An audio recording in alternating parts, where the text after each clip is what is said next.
할렐루야. 예, 감사합니다. 예, 오늘 낮에 무척 더웠습니다. 그래서 오늘부터 이제 7월 첫째 주 3일 예배인데 아마 7월, 8월 많이 더우면 9월까지 3일 저녁 예배를 인도할 때 자켓은 입지 않고 이렇게 와이셔츠에 넥타이 차림으로 예배를 인도하려고 합니다. 너그럽게 양해해 주시면 감사하겠습니다. 오늘 우리가 읽은 말씀 열왕기상 18장 말씀은 너무너무나 유명한 말씀입니다. 이것과 관련해서 드리고 싶은 이야기가 너무나 많이 있지만 오늘 또 주어진 시간 안에 이 말씀을 다 드릴 수 있을지 조금은 걱정이 됩니다. 그러나 말씀을 하나하나 읽어 내려가면서 우리가 오해하고 있던 부분, 잘못 알고 있던 부분, 또 뭐 이런 부분이 있었나 처음 알게 된 부분, 그런 부분을 좀 설명을 드리고 그러면서 전체적으로 우리가 꼭 놓치면 안 되는 또 그런 부분도 살펴보도록 하겠습니다. 말씀을 읽을 때 성경이 시시콜콜하게 다 말하지 않아요. 그렇지만 말씀에 표현되어 있는 내용을 통해서 우리가 간접적으로 알 수 있는 내용이 많이 있습니다. 예를 들면 아브라함과 사라가 있었다. 사라가 누군지 아무 설명이 없이 어느 날 갑자기 사라라고 이름이 등장하더니 아브라함이 사라에게 말할 때 여보, 우리 아들을 위해서 어디로 이사 갈까? 만약에 이렇게 대화를 했다고 칩시다. 그러면 사라가 아브라함의 아내인가 보다. 사라는 아브라함의 아내였더라. 이런 표현이 없더라도 대화의 내용을 보니까 사라가 아브라함의 아내구나. 그리고 아들은 이스마엘과 이삭이 있구나. 이걸 이제 말씀을 통해서 아는 것이죠. 굳이 그것을 반복적으로 또는 명시적으로 말씀해 주지 않아도. 자, 그래서 오늘 우리도 말씀을 읽어 내려갈 때 앞부분에 성경 우리가 창세기부터 여기까지 쭉 읽어오면서 묵상해 오지 않았습니까? 앞부분에 구차하게 설명되어 있지는 않지만 오늘 우리에게 주어져 있는 이 본문 말씀만 가지고도 간접적으로 알 수 있는 내용들이 많이 있습니다. 그런 것들을 함께 이해하면 말씀을 읽을 때 더 풍성하게 평면적으로 보지 않고 입체적으로 말씀을 볼 수 있을 것 같습니다. 자, 오늘 말씀 18절이죠. 많은 날이 지났다. 여기서 많은 날이 지났다는 것은 그 바로 뒤에 3년이 지났다는 뜻입니다. 3년은 긴 기간입니까? 짧은 기간입니까? 어떤 관점에서 보느냐에 따라 다르죠. 짧은 기간이다. 고작 3년. 뭐 이렇게 볼 수도 있고요. 상황에 따라서는 너무너무나 긴 기간으로 볼 수도 있을 것입니다. 만약에 이 3년이 무척 행복한 시간이었다면 3년이 하루 같았어. 뭐 예를 들면 이렇게 표현할 것입니다. 야곱이 라헬을 얻으려는 욕심에 7년을 수일처럼 여겼다. 이렇게 이제 이야기를 했는데 사랑의 마음, 그 다음에 그런 즐거움, 그런 것들이 시간을 실제보다 짧게 느끼게 만들었다는 것이죠. 그러나 어려운 시간이라면, 힘든 시간이라면 이 3년은 한없이 긴 시간일 것입니다. 예를 들면 지금은 복무 기간이 많이 단축되었습니다만 과거에는 대충 군대 3년 이렇게 표현을 했었습니다. 과거에는 대충 군대 복무 기간이 거의 3년이었기 때문에 그렇습니다. 군대 3년 이렇게 표현을 했는데 군대에 있는 3년 중에 즐거운 시간이 몇 시간이나 됐겠습니까? 병장도 즐겁기만 하지는 않습니다. 소대장이나 중대장은 그저 편안하고 행복하기만 할까요? 결코 그렇지 않죠. 군대 생활은 모든 군인들에게 어려운 시간입니다. 그러다 보니 그 3년은 잘 시간이 가질 않아요. 시간이 많이 지난 것 같은데 며칠 안 지났어. 그래서 더 힘들게 느껴지기도 하는 기간이기도 합니다. 자, 그렇다면 오늘 말씀의 3년은 과연 당시 사람들에게 긴 시간이었을까? 짧은 시간이었을까? 당연히 엄청나게 긴 시간이었을 것입니다. 그래서 3년이라는 말 앞에 여러 날, 많은 날이 지났다라고 표현을 했고 그 3년이 힘든 기간이었던 이유는 기근이 있었기 때문에 그렇습니다. 뒤에 보면 사마리아에는 기근이 심했다라는 표현까지 나타나고 있습니다. 기근, 비가 오지 않습니다. 비가 오지 않으면 시냇물도 잦아들고요. 우물물도 마르고 샘물도 끊어지기 쉽습니다. 그러다 보면 산천초목이 무성할 수가 없죠. 뿌리가 얕고 그런 풀부터 말라서 자취를 감추게 됩니다. 나무가 조금 견디는 것 같은데 나무도 점점 잎사귀를 떨구고 잎사귀를 많이 만들어내지 못하다가 이제 3년, 4년이 되면 나무도 죽을 판입니다. 자, 산천초목이 무성하지 못하면 그러면 그 삼천초목, 다시 말해서 그 풀 가운데 곡식을 얻어내고 나무 가운데 열매를 얻어내야 될 사람도 양식이 줄어들고 그 다음에 그 풀을 뜯어 먹어야 될 가축들도 먹을 게 없으니까 죽습니다. 마실 물도 부족하고 먹을 풀도 부족하고 사람들도 가축들의 숫자가 줄어들고 또 농작물의 소출이 급감하면 양식이 줄어들겠죠. 양식이 줄어들면 당장 먹고 살 길이 없으니까 비싼 돈을 주고 이웃 나라에서라도 그 양식을 사올 수 있는데 그런데 이때 가뭄은 매우 극심한 가뭄이라서 사마리아 그 주변만 가뭄이 온 것이 아니고 이 이스라엘 땅과 그 주변 이방 땅까지도 가뭄이 들었던 것입니다. 분명히 비가 올 때가 됐는데 비가 안 와요. 자그마치 3년 동안.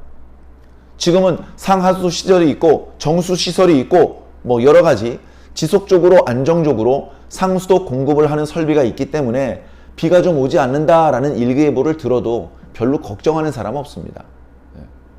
그런데 이때는 비가 아니면 당장 사람과 가축이 죽을 수밖에 없는 그런 상황이었기 때문에 비가 오지 않는다는 사실은 큰 재앙이었고 두려움이었던 것이죠.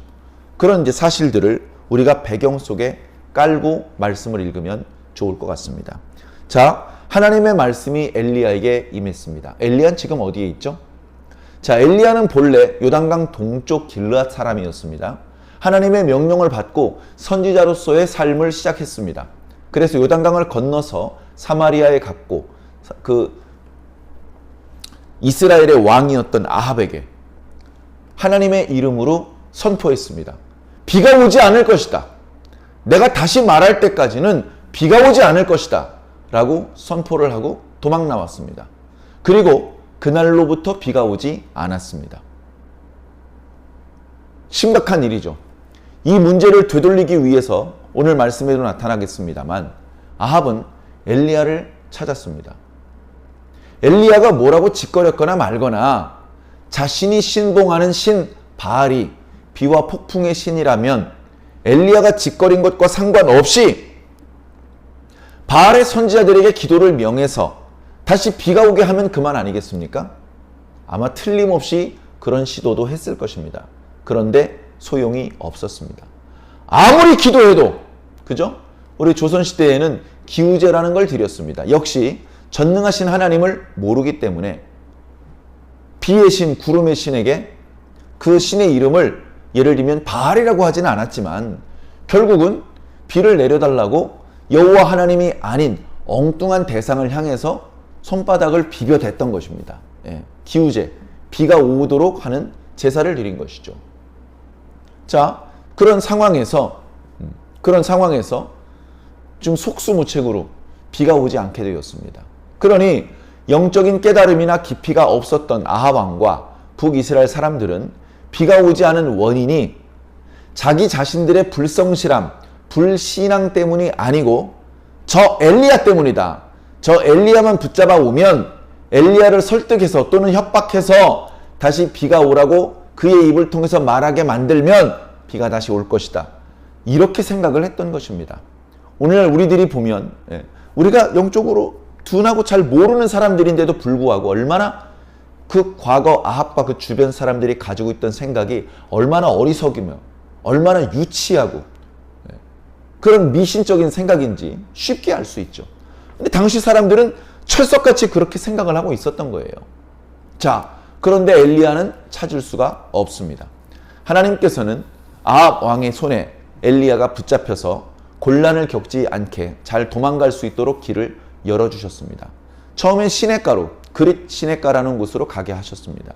거기 숨어서 시냇물을 마시고 또 까마귀를 통해서 주시는 음식을 먹으면서 숨어 지닐 수 있게 해 주셨습니다.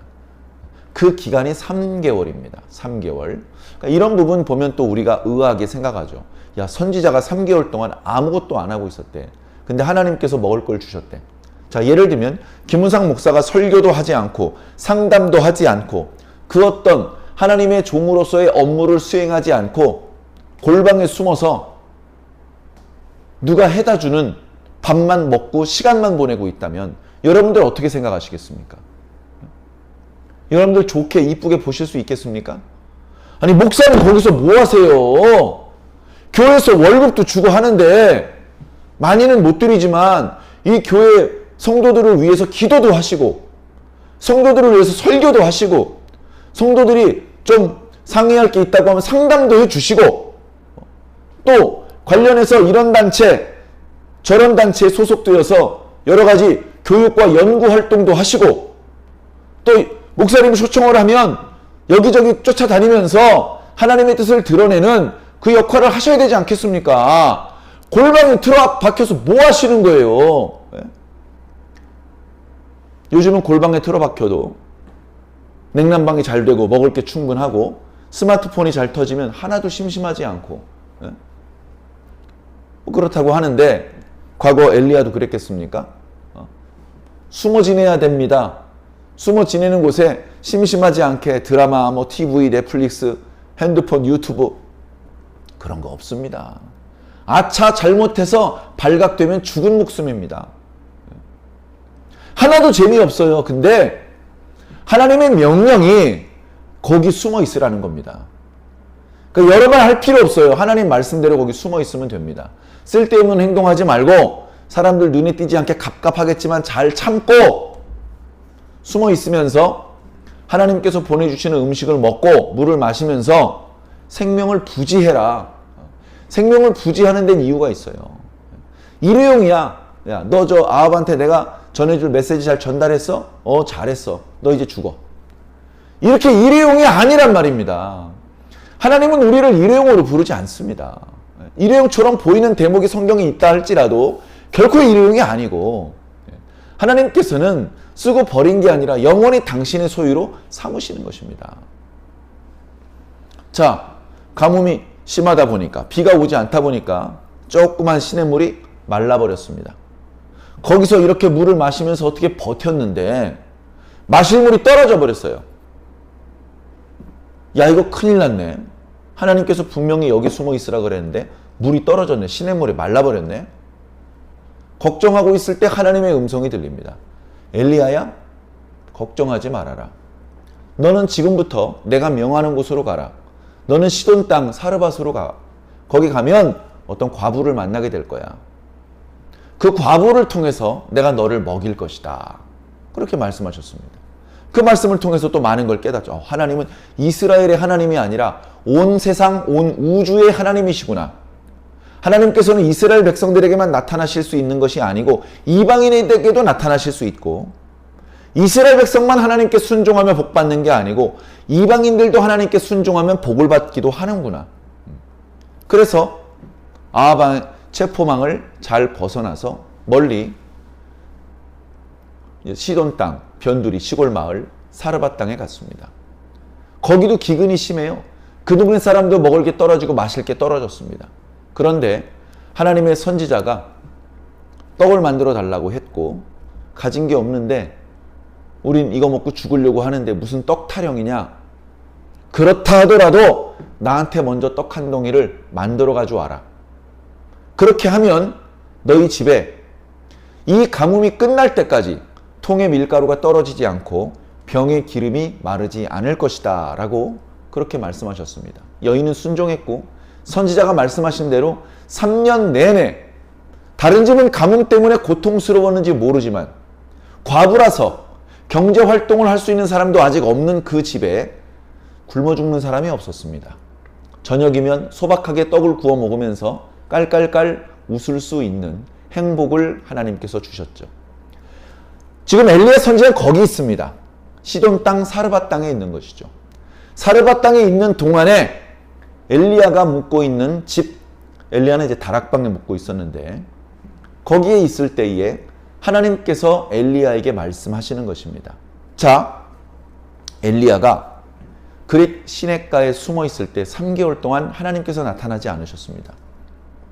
엘리야가 사르밧 땅에 3년을 숨어 지낼 때 하나님께서 나타나지 않았습니다.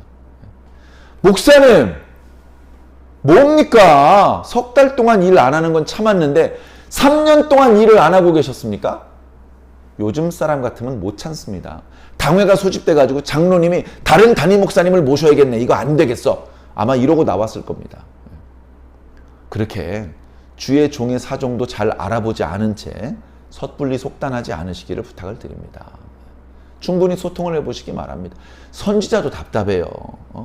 숨어 지내는 동안에 날마다 하나님께서 하늘문을 여시고 천상의 세계를 보여주시고 앞으로 이루실 하나님의 뜻을 보여주시고 그랬으면 엘리야도 늘 성령에 충만해서 감동적인 시간을 보내며 어렵지 않게 그 시간을 보냈겠지만 그 3년 동안 아무 일도 없어요. 물론 그 과부의 아들이 죽는 것을 다시 살리는 사건이 있어서 성경에 기록됐습니다만 훨씬 더 많은 시간 동안에는 특별한 일이 없이 그냥 그 집에서 숨어 지내면서 그 과부가 이렇게 만들어주는 떡을 먹으면서 그냥 그렇게 시간을 기다리고 있었던 것입니다. 그러다가 드디어 때가 되었을 때 하나님의 음성이 들렸습니다. 어쩌면 엘리야는 이 가뭄이 3년 동안 지속될지 몰랐습니다. 대충 1년 정도 할까? 아니야 10년이 갈지도 몰라. 뭐 상상은 자유죠. 그런데 그것이 3년인지는 대선지자 엘리야도 몰랐습니다. 근데 3년쯤 되었을 때 하나님의 음성이 임하는 거예요. 하나님께서 뭐라고 말씀하십니까? 엘리야야, 너는 아합을 만나보아라. 아주 옛날 표현으로 아합에게 네 몸을 보이라 이렇게 표현하셨지만 우리는 이 의미가 야 아합을 만나보아서 아합을 좀 만나라. 그리고 그에게 나의 메시지를 전해주어라. 이렇게 이야기를 하신 것입니다. 하나님께서 아합에게 전달하라고 하신 메시지는 다름 아니라 비를 지면에 내리겠다라는 것입니다. 자, 우리는 너무 당연한데 여러분 당연한 게 있고 당연하지 않은 게 있는데 그걸 잘 구별을 해야 되겠죠. 자, 비를 주시는 분이 누굽니까? 하나님이십니까? 우리 단군 신화를 믿는 사람들은 우사가 내리는 거 아닙니까? 자, 잘 생각을 해야 되는 거예요. 잘. 하나님, 정말 하나님이라고 믿습니까? 그 말씀을 한번 드리고 싶습니다. 자, 비는 하나님께서 내리는 거예요. 지금 하나님께서 그렇게 말씀하고 계시잖아요. 그리고 실제로 하나님께서 엘리야 선지자를 통해서 말한 대로 되잖아요. 결국 하나님께서 말씀하신 대로 된 겁니다. 그러니까 하나님의 선지자 엘리야가 비가 오리라고 하고 비가 내렸다면 비를 주신 분은 하나님이신 거죠. 그것도 분별이 안 되면 야 정말 답이 없는 것 아니겠습니까? 답이. 1 더하기 1이 2인 것도 모르는 사람한테 원자 핵 분열 반응에 대해서 설명을 하고 상대성 원리와 양자 역학에 대해서 이해시킬 수 있겠습니까? 하나님의 선지자 엘리야가 말합니까? 비가 내렸어. 그러면 비를 주신 분은 하나님이야. 그것도 모른다면 답이 없다는 말씀을 드리는 것입니다.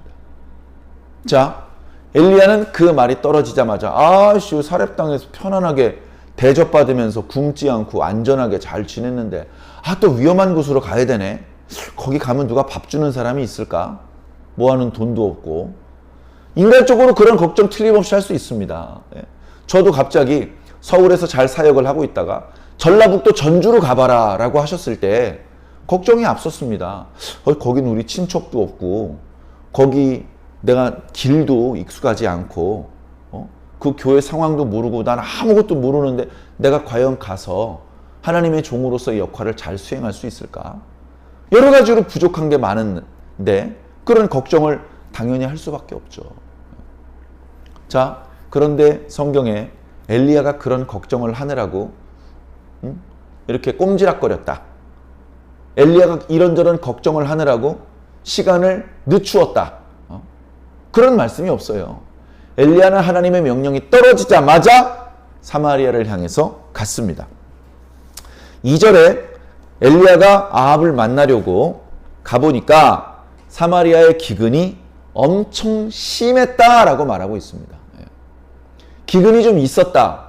조금 힘들긴 하다 이거하고 엄청 심하다 이거는 전혀 다른 이야기입니다. 기근이 벌써 3년 연거푸 왔었기 때문에 산천초목이 무성했었는데 그게 메말라 버렸어요. 땅이 풀로 덮여 있었는데 땅이 다 말라 죽고 누런 흙이 드러나 보입니다. 무성했던 나무 가지가 앙상해졌어요. 길거리에 사람이 다니질 않아.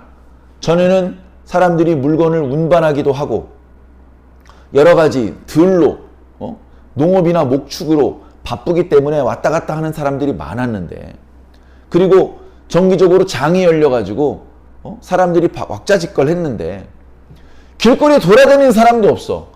돌아다니면 괜히 빨리 배고파지고 빨리 목말라지고 야 물도 부족하고 먹을 것도 없는데 야 특별한 일 아니면 집에 그늘진 곳에 선선한 곳에서 숨만 쉬고 살아.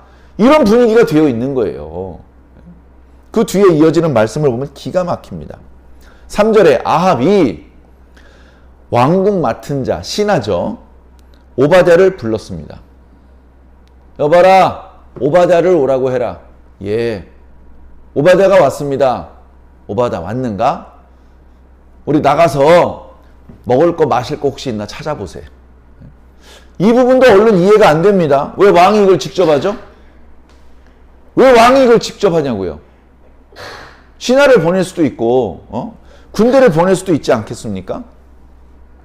근데 왕이 여러 수행 비서라든가 호위 무사를 대동하지 않고 혼자 가는 거예요. 혼자. 신하 한 명 데리고. 신하 이름이 오바댜입니다. 그런데 오바댜를 설명하는 대목도 아주 재밌어요. 자, 3절 뒷부분에 이 오바댜는 여호와를 지극히 경외하는 자다. 그러니까 여호와를 경외하는 자다가 아니에요. 여기서 뭘 강조해야죠? 지극히.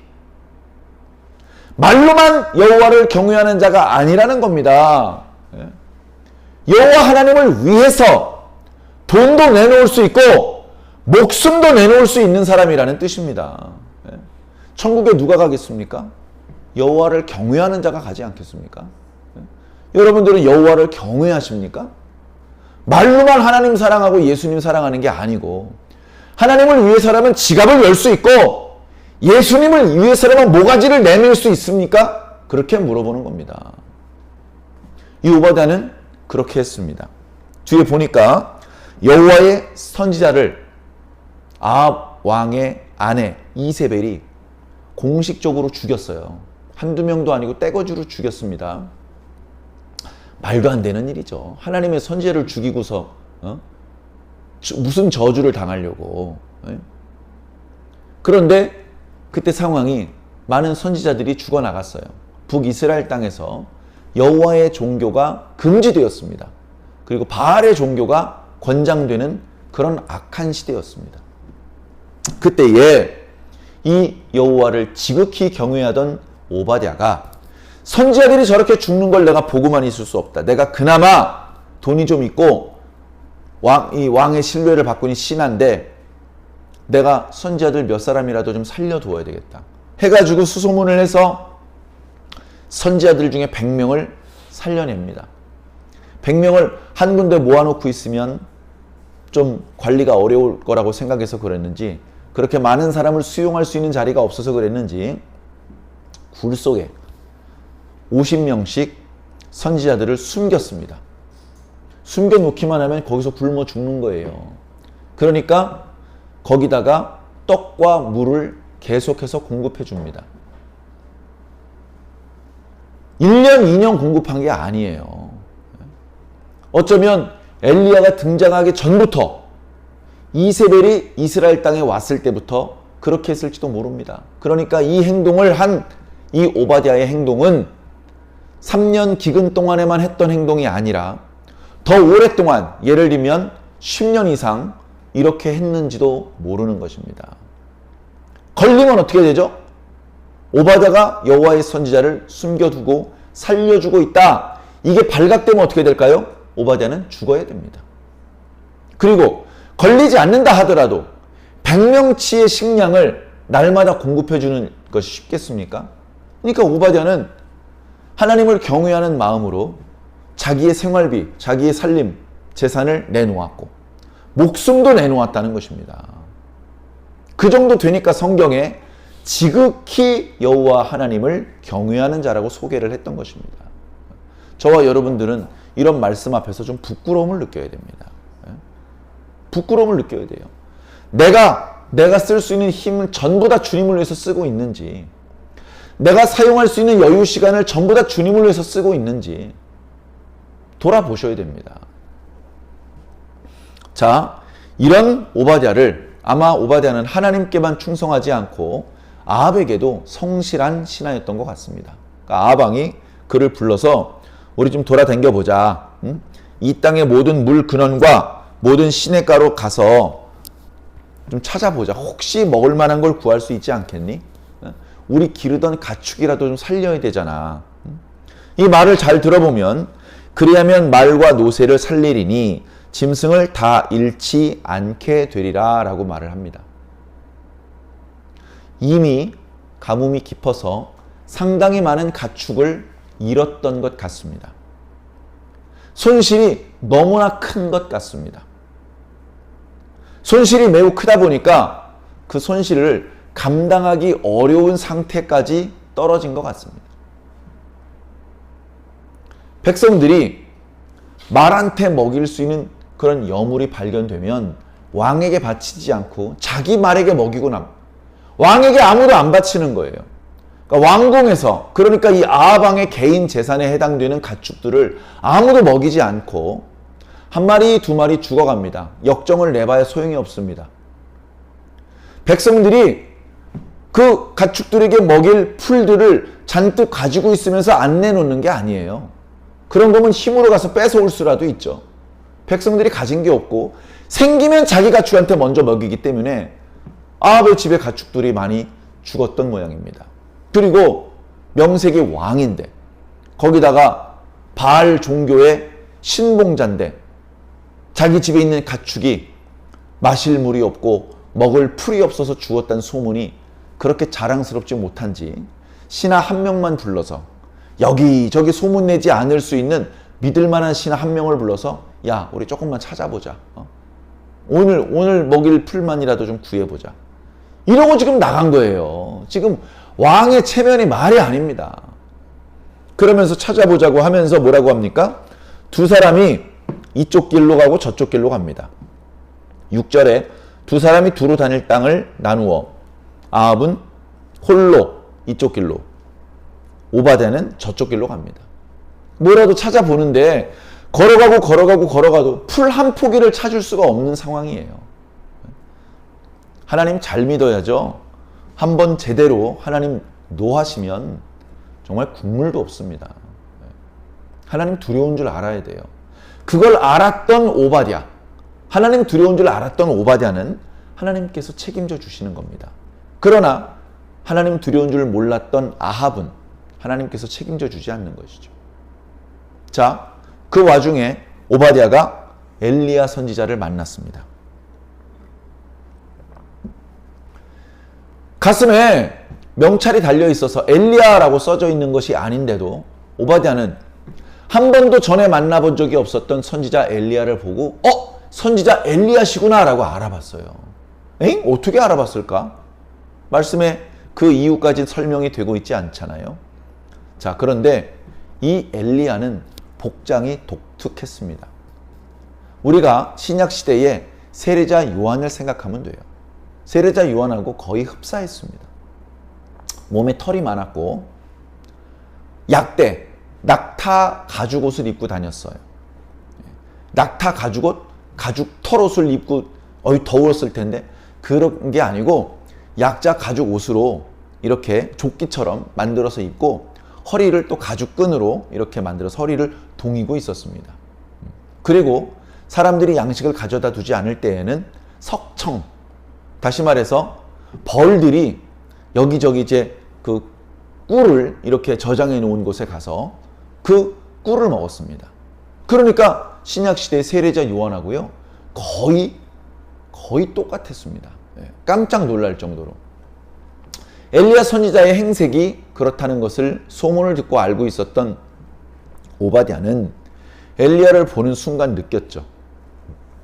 행색이 남다를 뿐 아니라 나름 오바댜도 여호와 하나님을 경외하는 기도하는 사람이었기 때문에 그냥 마음으로 또 영적으로 느꼈을 것입니다. 그리고선 그 자리에 엎드립니다. 내 주여. 우리가 주님이라고 호칭할 수 있는 분은 하나님, 예수님, 성령님밖에 없는데 과거 이스라엘 백성들의 풍습상 자기보다 좀 높은 사람, 자기의 상관을 다 주님이라고 불렀어요. 그렇게 오해하지 않고 말씀을 살펴보시면 좋겠습니다. 그가 알아보고 엎드려 말하되 내 주 엘리야여 당신이십니까? 라고 말합니다. 엘리야가 맞다. 내가 엘리야다. 너는 네 주인에게 가서, 다시 말해 아합 왕에게 가서 엘리야가 여기 있다라고 전해 주어라 라고 말을 합니다. 그러면 우리 생각에는 Yes sir! 하면서 신이 나서 아합 왕이 저쪽 길로 간 걸 알고 있으니까 그쪽으로 갔을 겁니다. 그런데 지금 오늘 말씀을 읽어보면 주저리 변명이 길어요. 사실 하나님의 종이 명령을 받았을 때 이렇게 변명이 길면 안 되거든요. 그런데 엘리야는 책망하지 않고 그 변명을 끝까지 들어줍니다. 근데 내용을 보니까 하나님을 경외하기 때문에 이런 말을 하는 거예요. 다시 말해서 내가 당신이 여기 있다고 아합 왕한테 전해주면 아합 왕이 달려올 텐데, 그러면 당신을 살리시고 당신을 보호하시려는 하나님께서 당신을 영의 힘으로 다른 곳으로 순간 이동을 시키실 텐데, 그렇게 해버리고 나면 그러면 아합 왕은 야 여기 엘리야가 있다면서 없잖아 어떻게 된 거야? 라고 자신을 추궁할 것이고 자신은 억울한 죽임을 당할 수도 있다. 그렇게 지금 이야기를 하고 있는 것입니다. 그러니까 이 말씀 속에 하나님께서 능력으로 엘리야의 몸을 순간 이동도 하실 수 있다는 것을 이 오바댜는 알고 있는 거예요. 대단한 것이죠. 그리고 그 중간에 아합 왕이 엘리야를 찾기 위해서 사방팔방으로 아마 군대를 또는 외교 사신을 보냈던 것을 알 수 있습니다. 여기저기 사람을 보내요. 엘리야가 너희 나라에 들어왔느냐? 엘리야가 너희 마을에 들어왔느냐? 아니 엘리야를 못 봤는데 아마 못 봤을 겁니다. 엘리야 잘 숨어 있었기 때문에. 그리고 이스라엘 땅을 벗어나서 사렙다 땅에 있었기 때문에. 그런데 사람들이 못 보았을 때 못 봤는데요? 그래? 못 봤다고 맹세를 해라. 만약에 나중에 엘리야가 니네 마을에 있는 것으로 밝혀지면 우리 군대가 이 마을을 다 불지를 것이다. 아마 이렇게 위협을 하면서까지 엘리야를 찾아다녔던 것이 같습니다. 그것을 우리는 말씀을 읽으면서 간접적으로 알 수 있는 것이죠. 자, 엘리야가 그 오바댜의 이야기를 끝까지 다 들어주고 마지막에 얘기합니다. 내가 섬기는 살아계신 하나님을 이름을 두고 맹세하는데 내가 오늘 꼭 아합을 만날 것이다. 그렇게 얘기를 했습니다. 그래서 그 엘리야의 말을 믿고 오바댜는 아합이 있는 곳으로 뛰어갔을 것이고, 아합은 하던 일을 멈추고, 그죠? 자기 집에 있는 가축들을 위해서 풀을 찾고 있었는데 그걸 멈추고 오바댜의 인도를 따라서 엘리야가 있는 곳으로 갔습니다. 엘리야는 어디 떠나지 않고 그 자리에서 기다리고 있었고 아합 왕을 만났습니다. 아합 왕이 엘리야를 보자마자 얘기를 합니다. 뭐라고 얘기를 했을까요? 이스라엘을 괴롭게 하는 자여 너냐? 오늘 말씀에 그렇게 기록되어 있어요. 네가 이스라엘을 괴롭게 하는 자냐? 자, 여기서 중요한 이야기가 나오는 겁니다.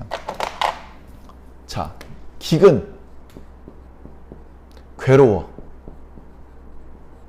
사마리아의 기근이 심해. 왕이 들판으로 시냇가로 돌아다니면서 풀을 찾아야 되는 정도로 엄청나게 고통스러운 시간입니다. 고통스러워요. 그런데 이 기근을 누가 내렸냐 이거예요. 이 기근을 내린 사람이 예를 들면 바알이다. 바알. 실제로는 이런 신은 없습니다. 이스라엘 사람들이 지어낸 가상의 존재예요. 그런데 여호와 하나님은요, 가상의 존재가 아니에요. 실제로 존재하시는 하나님이십니다. 자, 이 기근을 누가 내렸나는 거예요. 자, 아합의 말은 뭐죠? 이 기근은 바알이 내렸다는 거예요. 바알이 비를 주는 신인데 바알이 지금 분노해서 그래서 지금 기근을 내렸다는 거예요. 바알이 왜 분노했어요? 엘리야 때문에 분노했어요. 엘리야가 여호와 하나님 믿어야 된다고 소리를 꽥꽥 지르니까 바알이 분노해서 지금 기근을 내리고 있다는 거예요. 누구 말이? 누구 말이?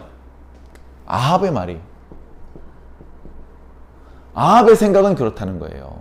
아합과 같은 생각을 하는 사람이 많을까요? 적을까요? 엄청나게 많이 있습니다.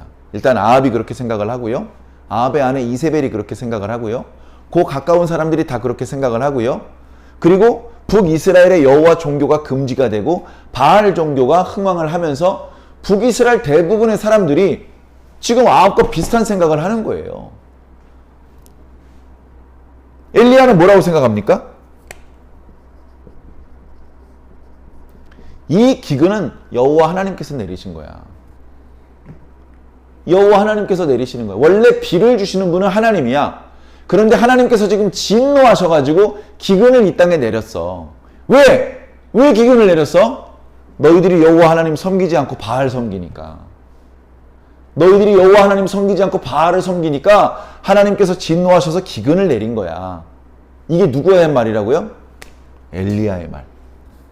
엘리야처럼 생각하는 사람은 많을까요? 적을까요? 적어요. 적어요. 자, 그래서 과학과 종교는 다수결의 원칙이 통하지 않습니다. 과거에 어느 과학자가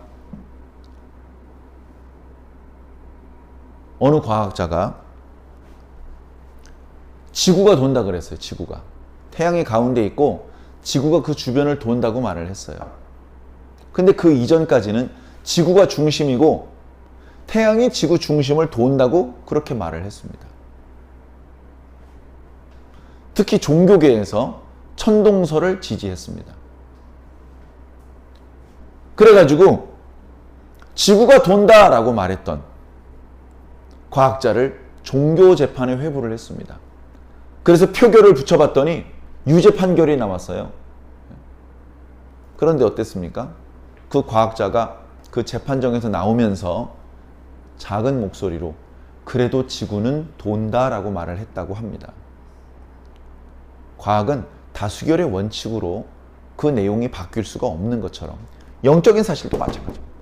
아무리 바알을 믿는 사람들의 숫자가 많고 바알의 신전의 크기가 여호와 하나님께 예배를 드리는 성전의 크기보다 커도 바알의 성전에 모이는 헌금의 액수가 훨씬 많아도 훨씬 더 많은 지역에 있는 사람들이 훨씬 더 많은 시대의 사람들이 바알을 섬겨도 달라지는 건 하나도 없다는 겁니다. 그래 아합이 하는 말을 통해서 이런 것들을 깨달을 수 있는 것이죠. 아합의 말을 들었던 엘리야가 뭐라고 대답을 합니까? 18절에 이스라엘을 괴롭게 한 것은 당신과 당신의 아버지의 집이다. 내가 다시 말해서 여호와 하나님이 이스라엘을 괴롭게 한 것이 아니다. 당신과 당신의 아버지 오므리죠. 이 오므리 왕조가 여호와 종교를 금지시키고 바알의 종교를 앞장 세우면서 여호와 보시기에 선대의 다른 왕들보다 더 악하게 행하더라 그런 모습을 보였기 때문에 하나님께서 진노하셔서 이 이스라엘 땅이 괴롭게 된 것이다. 이 기근의 원인은 내가 아니라 너다 이렇게 얘기를 하는 겁니다. 너무너무나 중요한 얘기예요. 이 기근을 내린 신이 누구냐?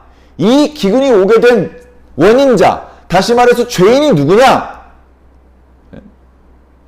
그리고 결국 진짜 신은 누구냐? 이 중요한 주제가 열왕기상 18장에서 지금 다뤄지고 있는 것입니다. 아합은 엘리야의 죄 때문에 바알이 진노해서 이스라엘 땅이 괴롭게 된 것이라고 말을 하는 것이고, 엘리야의 말은 오므리와 아합이 여호와께 범죄하여서 이 이스라엘 땅이 괴롭게 된 것이다 라고 말하고 있는 것입니다. 누구의 말이 옳은지 알 수 없어요.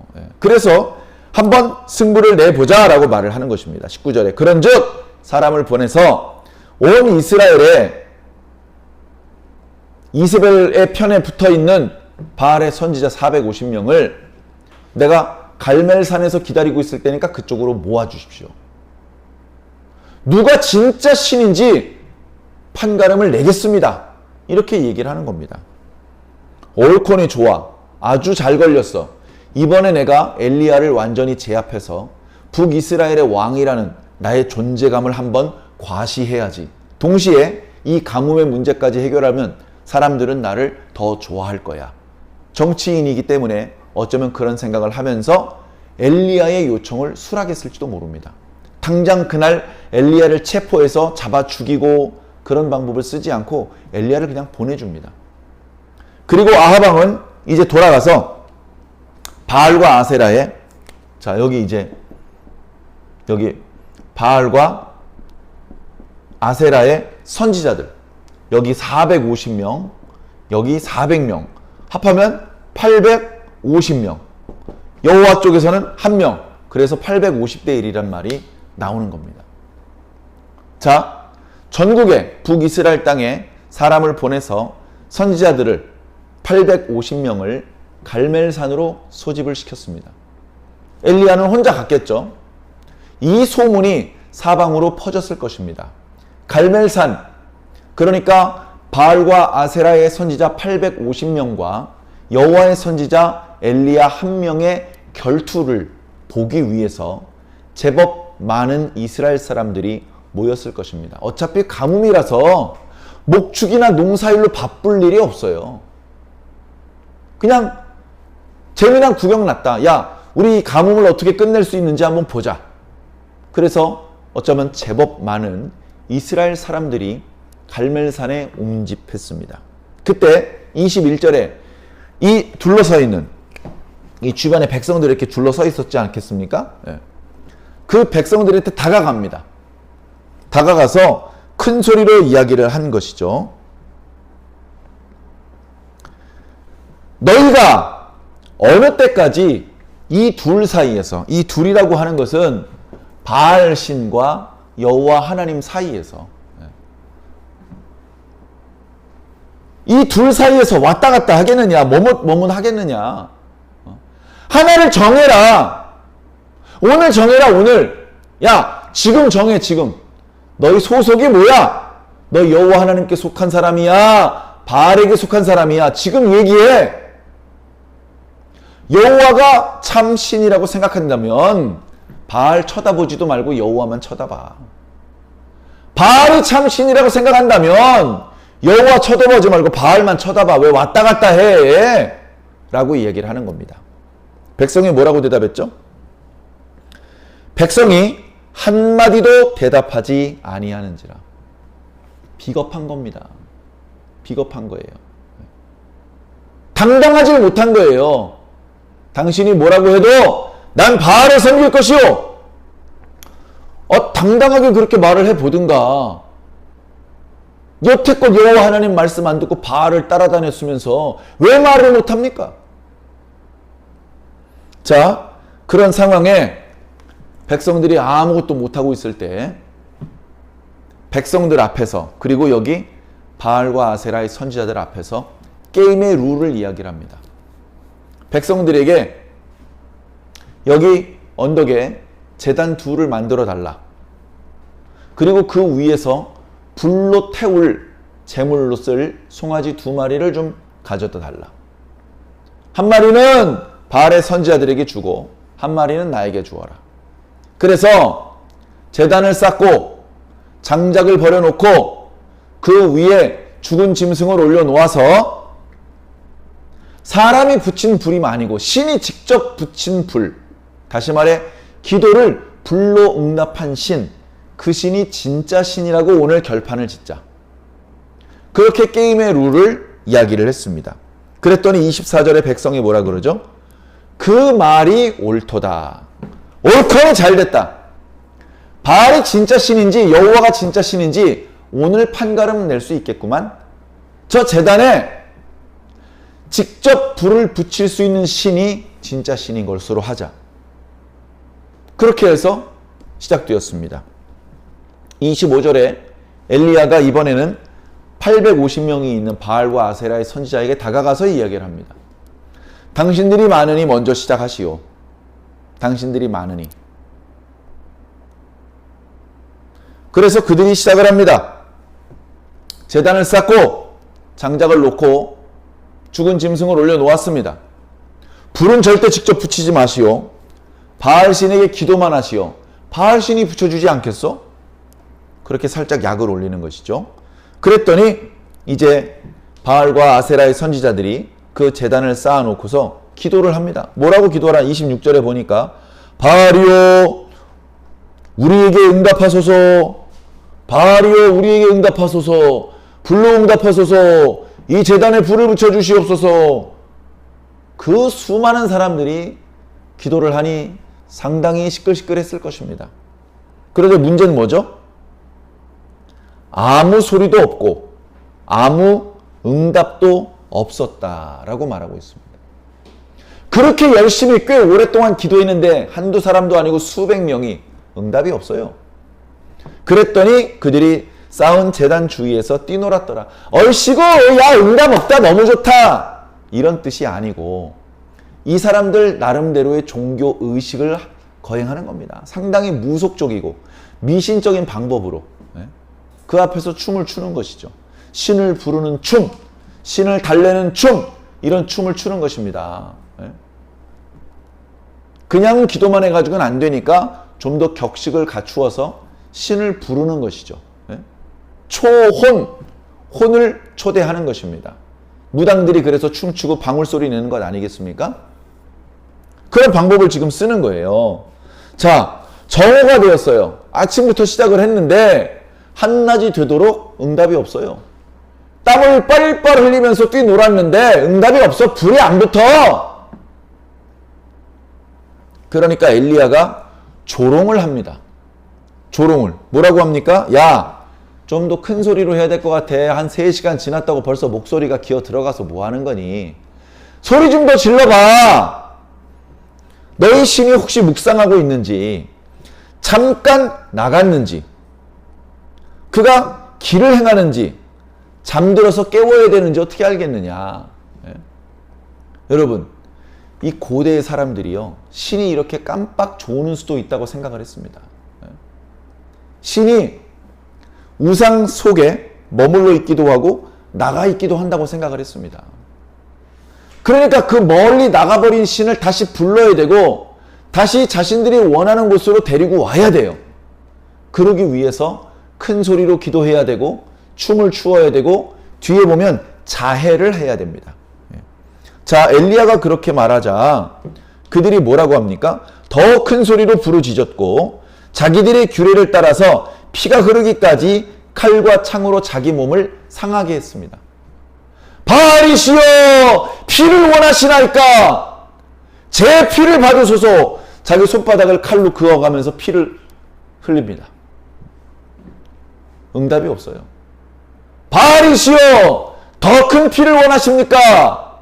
송곳으로 자기 다리를 팍 찔러서 피가 철철철 납니다. 응답이 없어요. 응답이 없어요. 그렇게 시간이 지났는데 그들이 미친 듯이 떠들어 라고 기록하고 있죠. 29절에.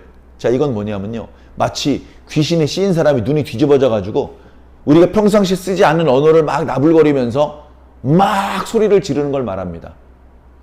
그런 걸 보면 우리는 어때요? 아, 귀신이 드디어 저 무당 속에 들어갔나 보다. 뭔가 신이 저 사람을 꽉 붙잡고 움직이나 보다. 예를 들면 그런 생각을 해볼 수 있잖아요. 그런 방법으로 이 바알의 선지자들이 얼마나 많은 북이스라엘 백성들을 속였겠습니까? 막 피 철철 흘리고 미쳐가지고 눈이 뒤집어져가지고 막 소리를 지르는데 문제는 뭐죠? 불이 안 붙어! 불이 안 붙어, 불이. 여러 명이 미쳐가지고 막 소리를 지르기는 하는데 불이 안 붙어. 어떡할 거냐고. 불이 안 붙는 걸 어떡할 거냐고.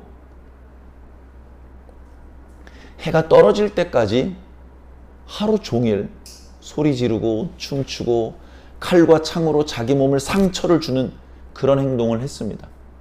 이제 저녁에 어두울 때 되니까요, 출혈이 과다로 어떤 사람은 쓰러졌습니다. 하루 종일 뛰었던 사람은 땀을 많이 흘려 탈진을 했습니다. 목이 쉬었습니다. 850명 대부분이 제대로 서 있지도 못합니다. 엘리야가 이야기를 합니다. 자, 하루 종일 수고들 많았고 좀 쉬시오. 이번엔 내가 한번 해보겠소. 힘이 들어가지고 아니야, 좀 더 해볼래, 이러지도 못합니다. 엘리야가 시작을 합니다. 자, 엘리야가 자기 순서가 됐을 때 자기 백성들에게 나옵니다. 30절이죠. 너희는 이리 가까이 와라. 멀찍이서 보던 백성들을 더 가까이 오게 합니다. 가까이서 엘리야가 뭘 하는지 잘 보는 것이죠. 엘리야가 돌 12개를 쌓아서 제단을 만듭니다. 돌 12개를 쌓아서. 왜 12개일까요? 별로 어렵지 않게 우리 이해하실 수 있죠? 이스라엘 12지파를 상징하는 그런 숫자입니다. 이스라엘이 왜 12지파가 되었냐? 야곱이 12아들을 낳았고 그들을 근거로 12지파가 시작된 것입니다. 그러면서 이 야곱은 하나님께서 이스라엘이라는 새 이름을 준 사람이다 라고까지 설명하고 있습니다. 지금 남한국과 무관국에 갈라져서 북이스라엘이 10지파죠. 그런데 엘리야는 아니야. 너희도 남한국 유다와 마찬가지로 하나님의 백성이야. 우리 이스라엘은 12지파야. 이 12지파는 사실 하나야. 우리 모두는 여호와 하나님께로부터 출발했어. 다른 데 한눈 팔지 말고 여호와 하나님 섬겨야 돼. 그것을 12돌로 제단을 쌓는 모습을 보여주는 것으로 알려주고 있는 것입니다. 그러니까 우리가 말씀을 읽으면서 그런 부분도 간접적으로 살펴보아야 되는 것이죠.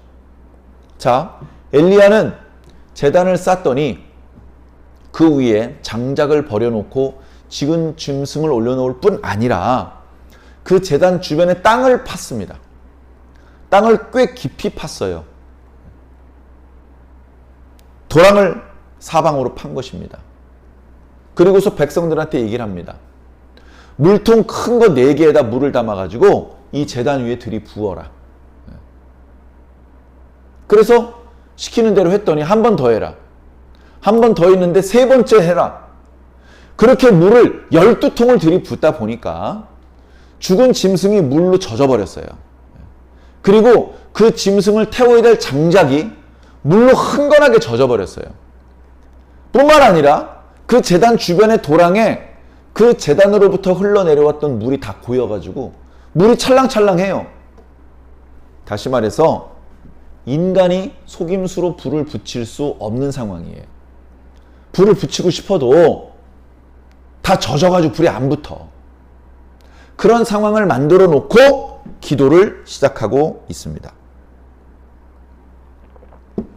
저녁 36절 저녁 소재 드릴 때에 이르러 선지자 엘리야가 나아가서 말하되 아브람과 이삭과 이스라엘의 하나님 여호와여 주께서 이스라엘 중에서 하나님이신 것과 여기 하나님이라는 말은 신이라는 뜻이에요. 신. 여호와께서 신이신 것과 내가 여호와의 종인 것과 내가 여호와의 말씀대로 이 모든 일을 행한다는 것을 여기 있는 모든 사람들에게 오늘 알게 하여 주시옵소서. 여호와여 내게 응답하소서. 내게 응답하소서. 이 백성에게 주 여호와는 참된 신인 것과 여호와는 그들의 마음을 되돌이키심을 알게 하옵소서. 기도하는데 불이 내리는 거예요. 불. 하늘로부터 불이 떨어집니다. 불이 떨어지는데 이 불이 우리가 생일 케이크 촛불에 불을 붙이는 그런 성냥불이 아니에요. 엄청나게 강한 불덩어리가 하늘로부터 떨어져요. 장작에 불이 옮겨 붙고 장작이 타오르기 시작을 하고 장작불에 따라서 거기에 올려놓았던 죽은 짐승이 조금씩 타들어가고 그래서 연기가 나기 시작하고 냄새가 나기 시작하고 이게 아니고 엄청나게 강한 불이 하늘에서 떨어지더니 순식간에 그 제단에 돌을 태우고 나무를 태우고 죽은 짐승을 태워요. 훅 하는 사이에 거기 있는 것이 다 순식간에 탔을 뿐 아니라 그 도랑에 차고 있던 물까지 핥았더라. 핥았다는 말은 순식간에 증발되어서 없어졌다는 뜻입니다. 하나님의 강한 불이 하늘로부터 임해서 순식간에 그걸 다 태워버렸어요. 그걸 그 자리에 있던 모든 사람이 보았습니다. 엘리야도 보았고 바알과 아세라의 선지자 850명도 보았고 많은 백성들도 보았고 거기 와 있던 아합 왕도 보았습니다. 그래서 백성들이 소리를 지릅니다. 뭐라고 소리를 지르죠? 39절. 백성들이 그 불 앞에 엎드리면서 말합니다. 여호와 그분이 참된 신이로다. 여호와 그분이 참된 신이시로다 라고 소리를 지릅니다. 이제 누가 진짜 신인지 밝혀졌습니다. 이 기근이라는 재앙을 내린 신이 누군지, 그분이 왜 진노하셨는지, 누가 잘못한 것인지가 밝혀졌습니다. 바알이 생각했던 것은 틀린 것이었고 엘리야가 생각했던 것이 맞는 것이었습니다. 잘못한 것은 엘리야가 아니라 아합과 아합의 부친의 집이었습니다. 그들이 한 잘못은 많은 것이 있는데 대표적으로 여호와 하나님을 섬기지 않고 바알을 섬겼던 것입니다. 진노한 신은 바알이 아니라 여호와셨습니다.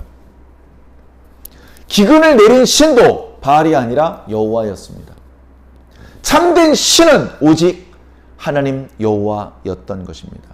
그게 불이 떨어지는 순간 다 드러났습니다. 하나님이 진짜 신이다. 불로 응답하는 신이 진짜 신인데 바알은 하루 종일 기도했지만 응답을 주지 않았다. 가짜 신이었다. 기도하자마자 응답이 있었던 여호와가 진짜 신이다. 이제 백성들이 일사불란하게 엘리야의 말을 따르기 시작을 합니다. 40절에 엘리야가 백성들한테 말합니다. 저 바알과 아세라의 선지자 850명 중에서 한 명도 도망가지 못하도록 다 붙잡아라. 백성들이 달려들어서 이 850명의 제사장들을 다 붙잡았습니다. 그리고 엘리야는 그들을 갈멜산 옆에 기손 시냇가로 끌고 내려가서 다 죽게 했습니다. 그리고서 엘리야는 다시 아합 왕에게 돌아왔습니다. 아합이시여, 이제 비가 올 것입니다. 제가 3년 전에 얘기했죠? 제가 다시 말할 때까지는 비가 오지 않을 것이다. 그런데 제가 모시는 하나님께서 말씀하십니다. 이제 지면에 비를 내릴 것이다. 이제 비가 올 테니까 왕께서는 잠시 먹고 마십시오. 하루 종일 이거 보느라고 제대로 식사도 못 하셨을 텐데 잠깐 서늘한 곳에 계시면서 좀 먹고 마시고 기력을 회복하십시오. 그렇게 해놓고서 엘리야는 갈멜산 높은 곳에 올라가서 또 기도를 시작합니다. 얼마나 간절히 기도했느냐 하면 두 무릎 사이에 머리를 집어넣고 기도했다라고 오늘 말씀은 표현하고 있습니다. 그러면서 엘리야를 수행하는 수행 비서한테 얘기를 합니다. 야, 바다 쪽 하늘을 봐라. 뭐가 좀 있나 봐라. 쭉 살펴보더니 돌아와서 얘기를 합니다. 아무것도 없습니다. 아무것도 없습니다. 7번이라도 왔다 갔다 해라 봐. 그래서 그 종이 왔다 갔다 하는데 7번째 그 바다 쪽, 그러니까 오늘날로 말하면 서쪽이죠. 지중해 쪽을 바라보다가 뭔가 발견을 하고 선지자에게 돌아옵니다. 선생님, 제가 보니까 사람의 손만한 조그만한 구름이 하나 이쪽으로 오고 있습니다. 여러분, 사람의 손만한 조그만한 구름은 충분한 비를 줄 수 없어요. 그건 지나가는 구름입니다. 우리 그렇게 생각할 수 있잖아요. 그런데 하나님께 기도하고 있던 엘리야는 그 구름이 하나님께서 보낸 구름이라는 것을 알아챘습니다. 그래? 그러면 너 빨리 왕에게 가서 그만 드시고 빨리 마차에 오르라고 해라. 갑자기 비가 많이 내리면 물이 불어서 길이 막힐 수도 있으니 걸어가시면 안 된다. 마차를 타시고 빨리 돌아가시라고 말씀을 드려라. 그래서 이 사환은 영문도 모르게 왕에게 가서 그 소식을 전하는데 벌써 비가 내리기 시작을 합니다. 장대비가 내리기 시작을 합니다. 그 자리에 모여있던 백성들은 비가 온 것이 너무나 기뻤고 감사했고 환호성을 질렀을 것입니다. 백성들 중에는 여호와께 찬양을 올리는 자들도 어쩌면 있었을 것입니다. 아합은 에이 뭐 어쨌든 비가 왔으니까 그런 마음으로 되돌아갔는지도 모르겠습니다. 오늘 말씀 마지막 구절에 보면 하나님의 능력이 엘리야에게 임해서 원래 이스라엘 사람들의 옷은 축 늘어지기 때문에 뭔가 이렇게 작업을 하기에는 적당하지 않습니다. 그래서 이 행동 반경이 넓은 작업을 할 때에는 겉옷을 벗거나 옷을 이렇게 잡아당겨서 묶어야 됩니다. 그렇게 하는 것처럼 자기 옷을 허리에 동이더니 아합 왕의 마차 앞에서 달려갔다라고 기록하고 있습니다. 그래서 재밌게 어떤 분들은 이것이 최초의 마라톤이었다. 뭐 이렇게 표현하는 분도 있습니다. 꽤 먼 거리를 마차보다 빠른 속도로 달려갔다는 뜻입니다. 마차는 말이 끄는 마차입니다. 근데 말이 끄는 마차보다 더 빨리 뛰었습니다. 꽤 오랜 시간 동안. 엄청난 거예요. 요즘처럼 달리기에 좋은 복장이나 신발이 없었을 텐데 말 그대로 하나님의 능력이 임하였기 때문에 나타난 현상입니다. 자, 오늘 말씀을 통해서 드리고 싶은 말씀들이 많은데 벌써 시간이 좀 많이 지났고 또 이것을 강조해서 또다시 말씀드리기는 어렵고요. 이미 내용을 설명드리는 과정에서 충분히 오늘 우리가 놓쳐서는 안 되는 부분을 말씀드렸습니다. 중요한 것은 이 말씀을 오늘 우리들이 살고 있는 일상에 적용을 해야 된다는 것입니다. 우리는 예수님을 믿는 사람들입니다. 과거에 오바댜처럼 그리고 엘리야가 하나님만을 섬겼던 것처럼 우리도 성삼위 하나님을 섬기고 있습니다. 그런 우리가 정말로 하나님 앞에 부끄럽지 않은 정말로 지극히 하나님을 경외하는 사람들이라고 말할 수 있는가? 참된 신이 성삼위 하나님뿐이라는 것을 정말 확실히 알고 있는가? 정말 그렇게 고백하고 그렇게 알고 있는 것을 기초로 생각하고 말하고 행동하고 있는가? 그런 부분들을 돌이켜 보셔야 된다는 말씀을 드리지 않을 수가 없습니다. 우리 자신의 모습을 돌아보십시오. 하나님 앞에 부끄럽지 않은 모습으로 당당하게 서시기 바랍니다. 오늘도 날씨가 무척 더웠고 해가 길어져서 어쩌면 좀 지난한 하루였을지도 모르겠습니다. 그러나 저녁에 이렇게 교회에 오셔서 교회에 오시기 어려운 분들은 영상으로 이렇게 하나님 앞에 예배를 드리시니 참 잘하셨습니다. 이 재미있는 옛날 이야기 같은 하나님의 말씀을 통해서 하나님의 뜻을 깨달으시고 자기 자신을 잘 돌아보아서 더 바르게 스스로 단장하고 반듯하게 세워나갈 수 있다면 오늘 이 시간 하나님께서 크게 기뻐하실 줄로 믿습니다. 우리들의 일상이 이렇게 항상 하나님의 말씀을 통해서 스스로 단장하고 반듯하게 세워나가는 시간들로 채워지시기를 바랍니다. 그 과정에서 하나님께서 기뻐하시는 열매도 많이 맺고 잃어버린 영혼들도 많이 구제할 수 있다면 이 땅에 사는 동안에 우리가 하나님께 맺어드려야 될 열매를 모두 맺은 것이라고 말씀드릴 수도 있을 것 같습니다. 사랑하는 성도 여러분, 여러 가지 어려움이 있고 또 여름철에 특히 날씨가 더워서 불편하지만 하나님의 백성답게 하나님의 일꾼답게 성실하게 잘 살아주시기를 예수님 이름으로 간절히 축원드립니다.